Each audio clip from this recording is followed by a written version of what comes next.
From the Gospel of John, commonly called John.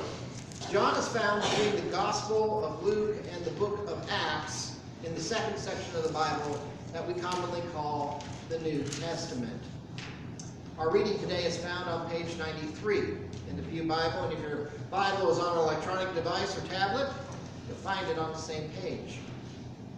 From John chapter 2, verses 1 through 11. On the third day, there was a wedding in Cana of Galilee, and the mother of Jesus was there. Jesus and his disciples had also been invited to the wedding. When the wine gave out, the mother of Jesus said to him, "They have no wine." And Jesus said to her, "Woman, what concern is that to you and to me? My hour has not yet come." His mother said to the servants, "Do whatever he tells you." Now, standing there was 6 stone water jars for the Jewish rites of purification, each holding 20 or 30 gallons. Jesus said to them, "Fill the jars with water." And they filled them up to the brim. He said to them, "Now draw some out and take it to the chief steward." So they took it. When the steward tasted the water that had become wine and did not know where it came from, though the servants who had drawn the water knew, the steward called the bridegroom and said to him, "Everyone serves the good wine first, and then the inferior wine after the guests have become drunk. But you have kept the good wine until now." Jesus did this, the first of his signs, in Cana of Galilee, and revealed his glory, and his disciples believed in him. Blessings on this reading from Holy Scripture this morning. All right, show of hands.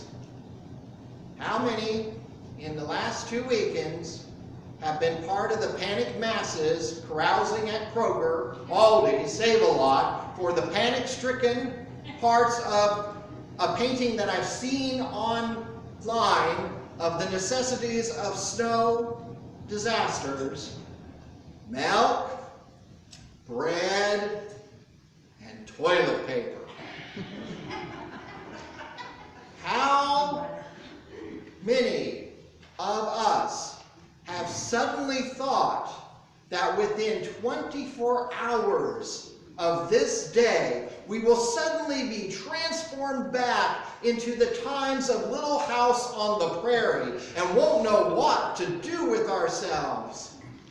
Because there's no power, there's no traffic. How in the world will we survive? Stores that are nearly always bulging with food. How many of us had to move stuff out of the pantry to make room for our snowstorm supplies? But again, you would have thought the end of the world has happened 2 weekends in a row.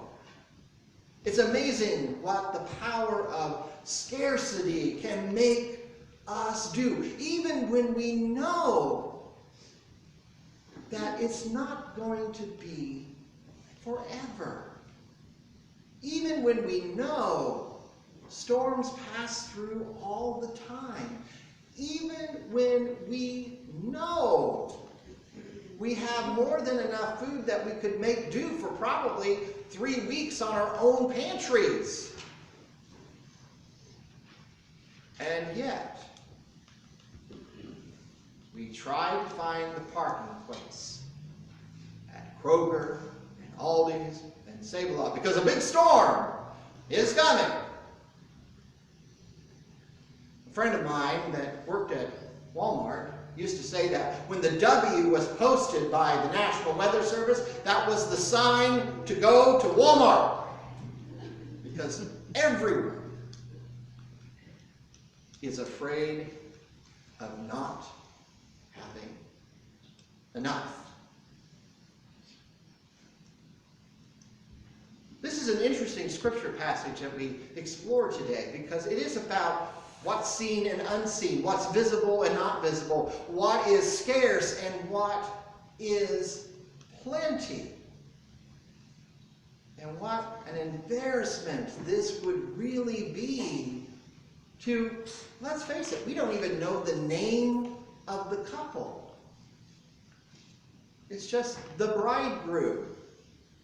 We don't know the name, but apparently the bridegroom has invited Jesus' mother, who is named the mother of Jesus in this passage, and Jesus and his disciples to this wedding. So there had to be some kind of association, some kind of friendship or community here. And after all, in our Hallmark-obsessed holiday world, it's hard to imagine that the one happiest day of your life, the one party you were guaranteed to have, was the wedding reception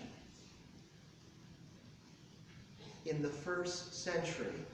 And we're not talking about an evening of dancing and a band. We're talking about a week of celebration. The entire town would get together because this would be the one time, the one place where everyone could share in happiness. It's the one place, the one event, the one happening.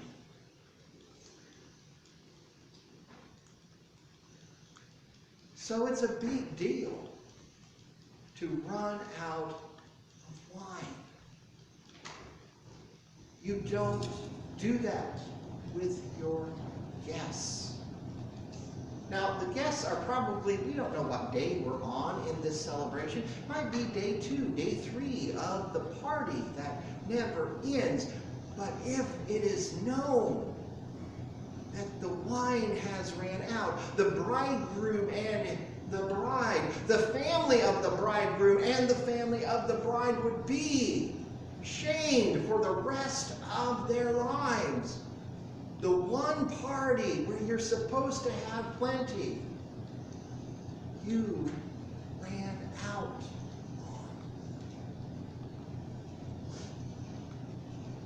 We don't know how Mary, mother of Jesus, got to find out that this situation was happening. Other than clearly someone told her. To which she promptly went to Jesus and said, "They have no wine." To which Jesus responds, "Who cares? It's not my time. Didn't plan this." Or is it? You see, I'm not sure how we're supposed to read. Woman, what does this concern me? Is this Jesus being a bit smart? Being a bit callous? But the interesting thing is it doesn't stop Mary from telling the servants what to do. And I think oftentimes we're so blinded by the water turned into wine that we forget it was the mother of Jesus who prompted the response. She was, after all, the one who would attend Pentecost. She's, after all, the one that is at the foot of the cross. She's at the one that remains there while the disciples have all fled. She is, in the Greek Orthodox Church, called the Theotokos, the God-bearer. She's the one who has apparently observed or been told that this situation is happening behind the scenes, behind the revelry, behind those who are attending the party. And she expects him to respond. She has confidence. She has faith, without knowing how it's going to work, that her son can do something about this. How many of us are still being successful with our New Year's resolutions? I actually, other than there are always those who say, my resolution is to never make a resolution. There's something magical about January, is there not, that we think we can do something we've always wanted to do but never put the time and effort to it. There's something marvelous that somehow, despite our best and worst behaviors, we're going to accomplish this. We're going to eat healthier. We're going to exercise more. We're going.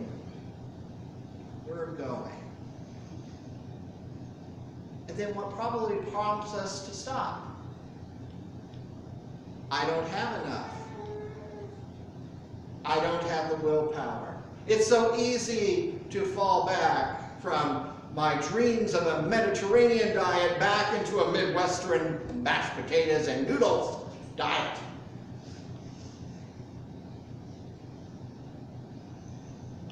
And yet there is possibility here. And Jesus finds possibility in this situation in the oddest of places, in these jars of water that John tells us are purification.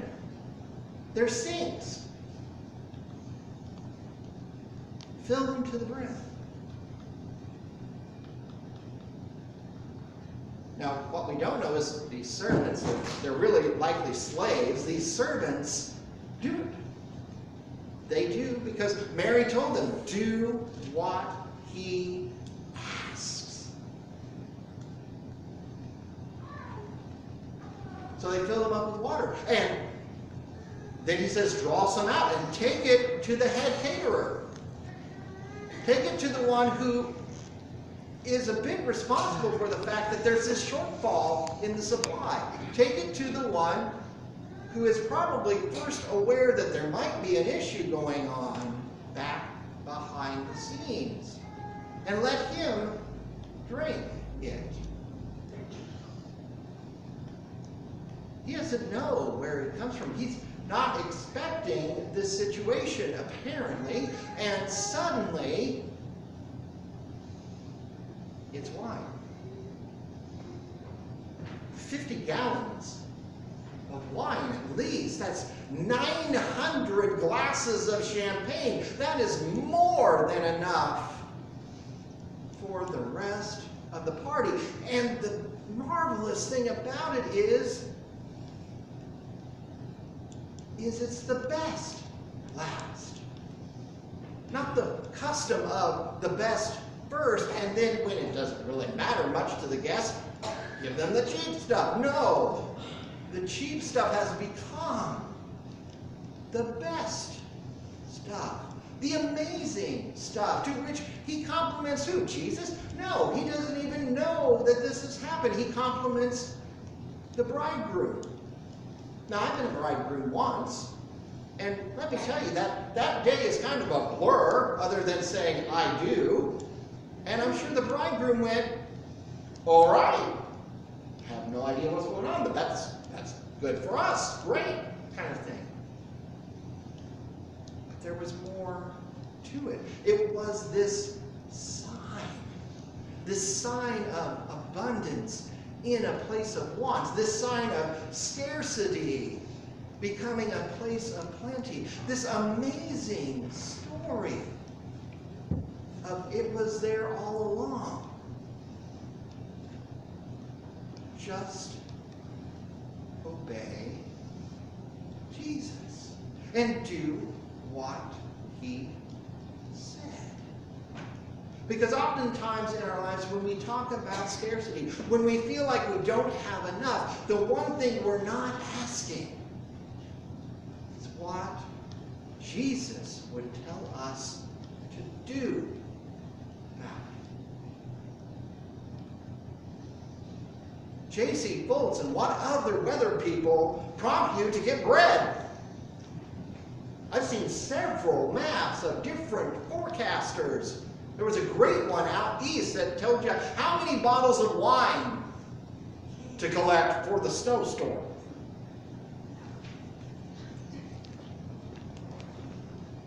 We're prompted more by our weather forecasts than by the one who controls the weather. We listen more to the expert forecast than the one who has the future in his hands. We expect that we have to provide, we have to get, we have to grab, we have to keep. Jesus gave it all away. It was more than enough. It was plenty. What jars do you have that you have relegated to the sinks of your life? What containers are you filling with a whole bunch of wine? Wine spelled W-H-I-N-E.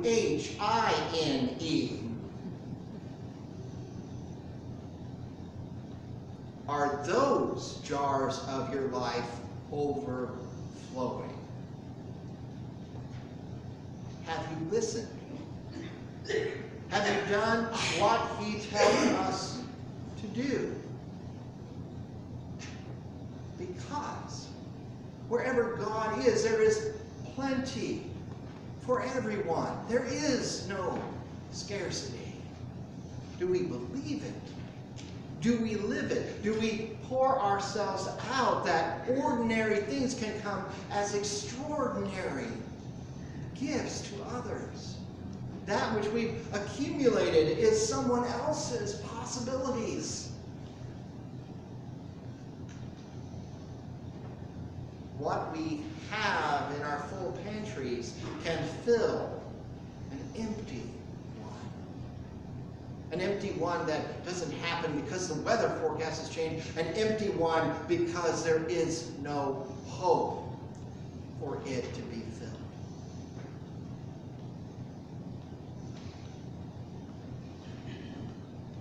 As stewards, as basically the same as these slaves, these hosts, these assistants, we are called to do what we are told to do by Jesus Christ.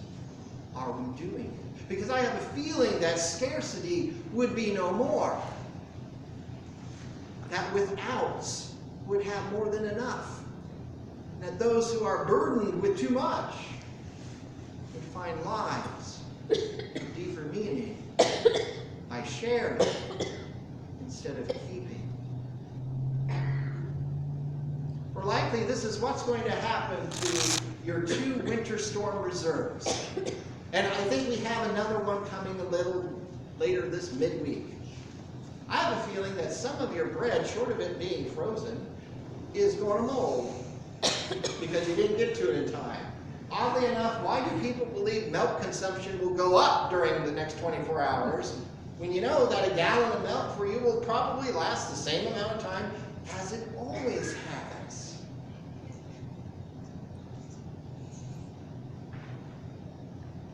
But I always remember this advice from my father. Never go to the store and buy just one roll of toilet paper. You look desperate.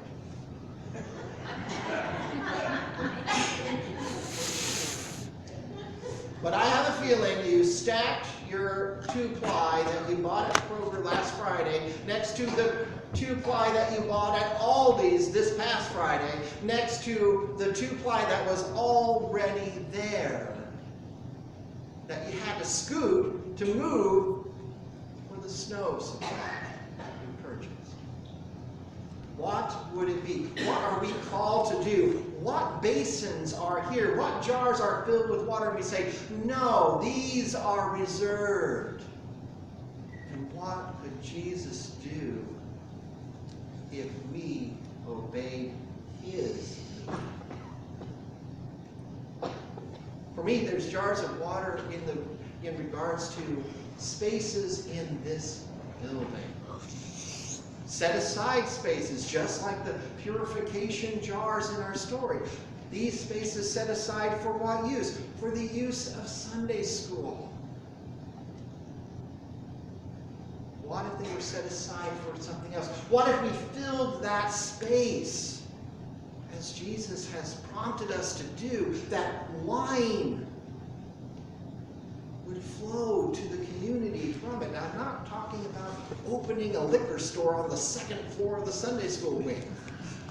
I get it, yeah.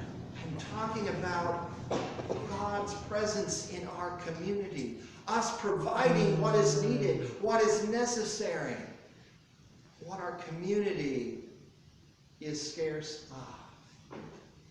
Let us fill our jugs. Let us fill the places that we've set aside. Maybe pour out the wine, W-H-I-N-E, of our lives and fill it with refreshing water provided by Jesus Christ.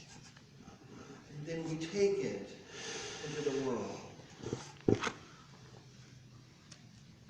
And then all the world can celebrate. Amen.